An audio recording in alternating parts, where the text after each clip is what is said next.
Basically देखो, conditional statement जो basically है लिखा हुआ है कि a condition is use to make a decision in a program if check is something is true और फॉल्स। कंडीशनल स्टेटमेंट को हम बेसिकली चेक करते हैं, कंडीशनल स्टेटमेंट के थ्रू हम कुछ डिसीजन ले सकते हैं प्रोग्राम में कि वो कंडीशन ट्रू है कि फॉल्स है। अगर वो कंडीशन ट्रू होगी तो वो बेसिकली रन करेगी, और कंडीशन फॉल्स होगी तो वो रन नहीं करेगी। इसको 4 पार्ट में डिवाइड किया गया है। बेसिकली आपका पहला है इफ़ स्टेटमेंट, सेकंड है आपका इफ़ एल्स स्टेटमेंट, थर्ड है आपका एल्स इफ़, और फोर्थ है आपका स्विच स्टेटमेंट। टर्नरी ऑपरेटर के बारे में हम नेक्स्ट वाली वीडियो में बात करेंगे। तो एग्जाम्पल के तौर पे यहाँ पे दिया गया है कि इफ़ इट रेन, मतलब अगर आज बारिश हो रही है तो आपको छाता लेके जाना पड़ेगा, अगर बारिश नहीं हो रही तो आप नॉर्मली जा सकते हैं। तो कंडीशनल भी सेम चीज़ कहता है कि कोई चीज़ अगर ट्रू है देन यू कैन टेक जो भी आपको लेना है। जैसे बारिश हो रही है, ठीक है, आप छाता लेके जाओ, अगर बारिश नहीं हो रही तो आप नॉर्मली जाओ, ठीक है।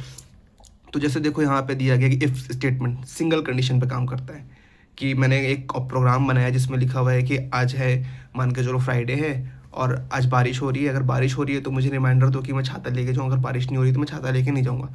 एक ही कंडीशन यहाँ पे है कि मुझे वो सिर्फ दिखाएगा कि छाता लेके जाना है, नहीं लेके जाना वो मुझे नहीं दिखाएगा अगर हम इफ़ स्टेटमेंट का यूज़ करेंगे तो, क्योंकि वो इफ़ स्टेटमेंट जो है वो बेसिकली सिंगल कंडीशन पे वर्क करती है। इफ एल्स स्टेटमेंट के बारे में बात करेंगे जो कि ये मल्टीपल कंडीशन पे वर्क करने वाली है। सबसे पहले जानते हैं इफ स्टेटमेंट कैसे काम करता है। देखो, बेसिकली इफ स्टेटमेंट ना पहले कंडीशन को चेक करता है, उसके बाद देखता है कि इफ कंडीशन इज ट्रू तो वो कोड रन करेगा, अगर कंडीशन फॉल्स है गाइस तो वो कोड को स्किप करेगा, हमें वो शो नहीं करेगा। सिंटेक्स कुछ इस तरीके से, इफ है देन ब्रैकेट है, इसको ब्रैकेट नहीं बोलते, इसको पैरेंथेसिस बोलते हैं, ध्यान रखना। एक्सप्रेशन के अंदर हमारा वेरिएबल आएगा, जो भी हम प्रोग्राम रन कराना चाहेंगे, जो भी हम दिखाना चाहेंगे, और कंटेंट टू बी एग्जीक्यूटेड या इवेल्युएटेड में आपको डॉक्यूमेंट या फिर जो कंसोल आप यूज़ करते हो प्रिंट करने के लिए बेसिकली है। तो ये थे बेसिकली कुछ स्टेटमेंट के बारे में। तो चलिए एग्जांपल करते हैं। मैंने यहाँ पे एक वेरिएबल लिया, लेट नम नाम से एक वेरिएबल लिया, और मैंने नम की वैल्यू दी थी 15, ठीक है। अब मैं इफ़ कंडीशन में क्या करता हूँ कि मैंने लिया नम ग्रेटर देन 10, ठीक है।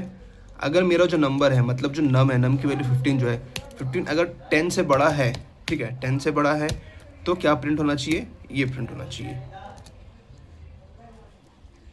Greater number, right, greater number. तो मैंने सिंपल से एक वेरिएबल लिया, उसकी वैल्यू असाइन करी, कंडीशन हमने ये रखा कि नंबर जो है ग्रेटर देन 10, नंबर की वैल्यू ऑलरेडी 15 यहाँ पे है गाइस। अगर 15 अगर 10 से बड़ा है तो ये प्रिंट हो, अदरवाइज कुछ प्रिंट ना हो। देखो प्रिंट हो रहा है यहाँ पे ग्रेटर देन, अगर मैं इसको लोअर कर दूं तो यहाँ पे कुछ भी प्रिंट नहीं होगा, हट गया, वो स्किप कर देता है।